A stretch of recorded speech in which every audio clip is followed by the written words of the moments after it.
Very good morning, welcome to business breakfast. ఇక మార్కెట్లు రోజు రోజుకి కొత్త న్యూ హైలను టచ్ చేస్తున్నాయి. సెన్సెక్స్ అండ్ నిఫ్టీ కూడా ప్రతిరోజు కొత్త హైలను టచ్ చేస్తూ గత వారం ఓవరాల్ గా చూసుకున్నట్లయితే ఆల్మోస్ట్ 5% గెయిన్స్ తో ముగిశాయి. పాయింట్స్ వైజ్ గా చూసుకున్నట్లయితే more than 1100 points, around 1179 points overall గా పాయింట్స్ వైజ్ గా సెన్సెక్స్ పెరిగింది. 25,396 పాయింట్లు అంటే 25,000 మార్కు పైన చాలా స్ట్రాంగ్ గా ముగిసింది. అలాగే లాస్ట్ వీక్ లాగే ఈ వారం కూడా మార్కెట్లు ఎంత స్ట్రాంగ్ గా ట్రేడ్ అవుతాయా, లేకపోతే ఈసారి ఏమైనా ప్రాఫిట్ బుకింగ్ ఏమైనా కనిపిస్తుందా, అలాంటి వివరాలు మనం అడిగి తెలుసుకుందాం. శేషు గారు ప్రస్తుతం మనతో పాటు ఉన్నారు. సో శేషు గారు, ఇవాళ కూడా ఏషియన్ మార్కెట్స్ పాజిటివ్ గా కనిపిస్తున్నాయి. ఎస్జిఎక్స్ నిఫ్టీ కూడా పాజిటివ్ గా, చాలా పాజిటివ్ గా అరౌండ్ 50 పాయింట్స్ గెయిన్స్ లో కనిపిస్తుంది. అంటే ఇవాళ ఈ వారం కూడా మార్కెట్లు అంతే స్ట్రాంగ్ గా ట్రేడ్ అయ్యే అవకాశం ఉందంటారా?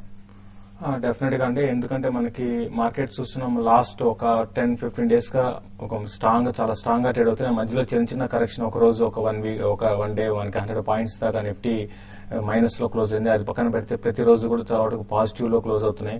తర్వాత స్టాక్స్ అనేది చాలా పెరగడం చూస్తుంటే చాలా అంటే ఒక బుల్ మార్కెట్ లో ఏ విధంగా పెరుగుతాయో ఆ విధంగా పెరుగుతున్నాయి. కాబట్టి మనం 100% బుల్ మార్కెట్ లో ఉన్నాము. అయితే మనకి లాస్ట్ ఒక 2-3 రోజులుగా మనకి మిడ్ క్యాప్ పెరుగుతుంది, నిఫ్టీ ఆగిపోతుందని కూడా అనుకున్నాం. అయితే దానికి ఎగనెస్ట్ గా ఇండెక్స్ పెరగడం చూస్తున్నాం. ఇండెక్స్ ఒక 80 పాయింట్స్ పెరగడము, తర్వాత 100 పాయింట్స్ ఒక రోజు పెరగడం చూసాము. కాబట్టి నా ఉద్దేశం ప్రకారం మార్కెట్స్ ఇంకా ఫర్దర్ గా పెరిగే అవకాశం ఉంది. నిఫ్టీకి 7,500 అనేది మనకి రెసిస్టెన్స్ గా ఫేస్ చేస్తుంది అనుకుంటే దాన్ని క్రాస్ అయిపోయి ఇప్పుడు 7,600 వైపు వెళ్తుంది. నియర్ టర్మ్ లో నిఫ్టీకి అరౌండ్ 7,620 దగ్గర రెసిస్టెన్స్ ఉంటుంది. అయితే బుల్ మార్కెట్ లో ఉన్నప్పుడు రెసిస్టెన్స్ అనేది పెద్దగా పట్టించుకోకపోవచ్చు, కంటిన్యూగా ఈ అప్ ట్రెండ్ అనేది కొనసాగవచ్చు. అయితే ఈ వీక్ అనేది మార్కెట్ లో ఈవెంట్స్ ఉన్నాయి. ఐఐపి డేటా ఉంది, తర్వాత ఎక్స్పోర్ట్స్ ఇంపోర్ట్ డేటా ఉంటుంది, మ్యాక్రో డేటాస్ చాలా ఉన్నాయి. దాని మీద ఆధారపడి కొంత మార్కెట్ ఉండే అవకాశం ఉంది. తర్వాత సిపిఐ డేటా కూడా ఈ వీక్ లో ఉంది. ఇంకొక విషయానికి వస్తే మాన్సూన్ మనకి ఒక 1 వీక్ లేట్ గా కేరళ ఎంటర్ అయింది. అయితే దాని స్ప్రెడ్ అనేది ఏ విధంగా ఉంటుంది అనే విషయం కూడా మెడ్ డిపార్ట్మెంట్ ఒక అనౌన్స్మెంట్స్ కూడా మార్కెట్స్ కొంచెం కీలకంగా మారొచ్చు. తర్వాత నెక్స్ట్ మంత్ మనకి బడ్జెట్ ఉంది. సో అన్ని కూడా ఈవెంట్స్ అనేది మన ఇండియన్ మార్కెట్ లో ఉన్నాయి. కాబట్టి దానికి అనుగుణంగా మార్కెట్ పెరిగే అవకాశమే ఉంటుంది. కాబట్టి ట్రేడర్స్ ఎవరైతే ఉన్నారో, లాంగ్ పొజిషన్స్ ఉన్నారో వాళ్ళు కంటిన్యూగా హోల్డ్ చేయమంటాను. మరీ ముఖ్యంగా ఇన్వెస్ట్మెంట్ చేసిన వాళ్ళు అంటే మార్కెట్ లో కరెక్షన్ వస్తుంది, ఎంత పెరిగిపోయింది కదా కరెక్షన్ వస్తుంది అని భయపడి స్టాక్స్ అమ్మకుండా ఎట్లా హోల్డ్ చేయమని కొంచెం ఓపికతో హోల్డ్ చేయమని చెప్తాను. ఎందుకంటే 5 years తర్వాత 2008 తర్వాత లాస్ట్ ఒక 5-6 నెలల్లోనే మార్కెట్ లో ఒక బుల్ ట్రెండ్ కొనసాగుతుంది. కాబట్టి bull trend next 1.5 year 2 years దాకా కొనసాగే అవకాశం ఉంటుంది. మార్కెట్ లో మాత్రం కరెక్షన్స్ యాజ్ యూజువల్ గా మధ్యలో కరెక్షన్స్ వస్తాయి. అంతకుమించి పెద్దగా మేజర్ సెల్ ఆఫ్ అంటే మార్కెట్ లో ఉండకపోవచ్చు. కాబట్టి దాన్ని దృష్టిలో పెట్టుకుని ట్రేడర్స్ బై అండ్ డిప్స్ అని చెప్తాను. ప్రతి డిప్ లో కూడా మంచి క్వాలిటీ స్టాక్స్ బై చేయమంటాను. అయితే ఏవైతే పెన్నీ స్టాక్స్ ఇన్ని రోజులు అంటే పెరగకుండా ఉన్న స్టాక్స్ ఉన్నాయో అవి కూడా బాగా పెరుగుతున్నాయి. వాటిలో కొంతకాలం హోల్డ్ చేసి మీ రేటుకు వచ్చినప్పుడు ఎగ్జిట్ అయిపోయి మంచి ఈవెన్ చిన్న స్టాక్స్ లోనే ఫండమెంటల్స్ చాలా స్ట్రాంగ్ ఉన్న కౌంటర్స్ లో ఇన్వెస్ట్ చేయమని చెప్తాను. ఓకే, సో అప్పుడప్పుడు కన్సాలిడేషన్ వచ్చినా కూడా మార్కెట్ ఓవరాల్ గా బుల్ ట్రెండ్ లోనే కొనసాగే అవకాశం ఉంది. ఓకే, కాలర్స్ ఉన్నారు. ఫస్ట్ కాలర్ మనకి గుంటూరు నుంచి వెంకటేశ్వర్లు గారు లైన్ లో ఉన్నారు. హలో సార్, గుడ్ మార్నింగ్ అండి.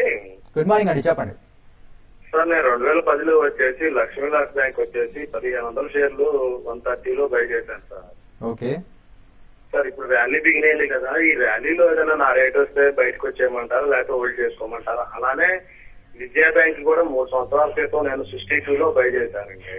ఓకే, ఈ స్టాక్ కూడా ర్యాలీ వస్తే ఏదైనా బయటకు వచ్చేయమంటారా లేకపోతే హోల్డ్ చేసుకోమంటారా? హోల్డ్ చేసుకోమంటే ఎంతకాలం హోల్డ్ చేసుకోవాలి సార్? అండి, మీరు చెప్పిన 2 కూడా బ్యాంక్ స్టాక్స్ చెప్పారండి. మీరు అన్నట్టుగా చాలా రోజుల తర్వాత బ్యాంకింగ్ స్టాక్స్ లో ఒక మేజర్ అప్ ట్రెండ్ ఉంది.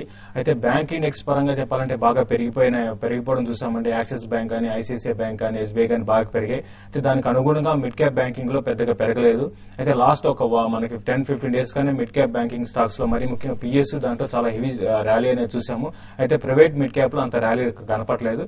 మీరు చెప్పిన లక్ష్మీ విలాస్ బ్యాంక్ ఉన్న బ్యాంక్ లో కొంత స్టాక్ ఎక్స్పెన్సివ్ కనపడుతుంది. అంటే పిఈ వాల్యుయేషన్స్ కానీ మన పరంగా చూస్తే కొంత అరౌండ్ 18 దగ్గర మనకి ట్రేడ్ అవుతుంది 18 పిఈతో.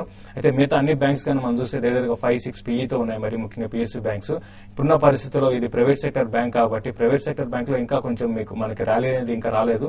కాబట్టి లాస్ట్ వీక్ ట్రెండ్ కానీ గమనిస్తే చాలా స్ట్రాంగ్ అప్ ట్రెండ్ లో లక్ష్మీ విలాస్ బ్యాంక్ ఉంది. మీ రేట్ ఈజీగా వచ్చే అవకాశం ఉందండి. ఈవెన్ మీ రేట్ దాటి కూడా అరౌండ్ 145 to 150 నెక్స్ట్ లెవెల్ గా లక్ష్మీ విలాస్ బ్యాంక్ పెరగొచ్చు. కాబట్టి అరౌండ్ 140-145 దగ్గరకు వచ్చినప్పుడు లక్ష్మీ విలాస్ బ్యాంక్ నుంచి ఎగ్జిట్ కాండి. లేదంటే మాత్రం ఇంకా మీరు లాంగ్ టర్మ్ కోసం అయితే హోల్డ్ చేయమని సజెస్ట్ చేస్తాను. తర్వాత విజయ బ్యాంక్ విషయానికి వస్తే ఇది కూడా చాలా మేజర్ అప్ ట్రెండ్ లో ఉందండి ఈ స్టాక్. ఇది నియర్ టర్మ్ లో మాత్రం అరౌండ్ 85 రూపీస్ దాకా పెరగడానికి అవకాశం ఉంటుంది. విజయ బ్యాంక్ మాత్రం మీరు హోల్డ్ చేయండి. కరెంట్ అవర్స్ నుంచి 85 to 90 రూపీస్ దాకా పెరగొచ్చు. అక్కడ మీరు ఒకసారి షార్ట్ టర్మ్ కోసం అయితే ప్రాఫిట్ బుక్ చేసుకోమని చెప్తాను. ఓకే, అరుణ్ కుమార్ వైజాగ్ నుంచి ఉన్నారు. Next caller. హలో అరుణ్ గారు. రిలయన్స్ కమ్యూనికేషన్ చాలా హై రేట్ లో కొన్నానండి. అది యావరేజ్ చేయమంటారు లేకపోతే డిస్పోజ్ చేసేయమంటారండి? రిలయన్స్ కమ్యూనికేషన్ లో మీకు హోల్డ్ చేయండి. లాస్ట్ కొన్ని రోజులుగా చూస్తే ర్యాలీ అనేది ఒక హై బీటా స్టాక్స్ లో, తర్వాత బ్యాంకింగ్ స్టాక్స్ లో వచ్చింది. ఇప్పుడే మనకి టెలికామ్ స్టాక్స్ లో కూడా ర్యాలీ స్టార్ట్ అయిందండి. లాస్ట్ వీక్ గాని గమనిస్తే మనకి అరౌండ్ 140 లెవెల్స్ నుంచి 150 దాకా రావడం చూసాము. కరెంట్ లెవెల్స్ నుంచి రిలయన్స్ కమ్యూనికేషన్ ఇంకా పెరగడానికి అవకాశం ఉంది. ఇంతకు ముందు హైస్ అయితే 160 దాటిందంటే అరౌండ్ 180 దాకా పెరగడానికి అవకాశం ఉంటుంది. మీరు హోల్డ్ చేయండి. చాలా స్ట్రాంగ్ అప్ ట్రెండ్ కి ఇది కూడా రావచ్చు. అరౌండ్ 180 to 185 దగ్గర మీరు ఒకసారి ప్రాఫిట్ బుక్ చేసుకోమని చెప్తానండి. ఓకే, వరంగల్ నుంచి సురేష్ లైన్ లో ఉన్నారు. హలో సార్, ఈ జిఎంఆర్ ఇన్ఫ్రా ఇప్పుడు బై చేయొచ్చండి ఈ రేట్ లో. అలాగే ఎల్ఐసి ఫైనాన్స్ 240 లో తీసుకున్నాను. ప్రాఫిట్ బుక్ చేయమంటారా లేకపోతే హోల్డ్ చేయమంటారా? చూడండి, ఎల్ఐసి హౌసింగ్ ఫైనాన్స్ అయితే 220 లెవెల్స్ నుంచి మనం చూసాం 346 అండి. అన్ని రెసిడెన్స్ లెవెల్స్ కూడా మనకి క్రాస్ అయిపోయి చాలా స్ట్రాంగ్ మేజర్ అప్ ట్రెండ్ లో ఉందండి. మీరు హోల్డ్ చేయమని చెప్తాను. అయితే ట్రైలింగ్ స్టాప్ లాస్ మాత్రం అరౌండ్ 320 కింద అరౌండ్ 316 దగ్గర పెట్టుకుని హోల్డ్ చేయండి. ఇంకా మీరు ఇంత పెరిగినా కూడా ఎల్ఐసి హౌసింగ్ ఫైనాన్స్ ఇండియాలో లార్జెస్ట్ మనకి ఫైనాన్స్ కంపెనీ తెలిసిన విషయమే.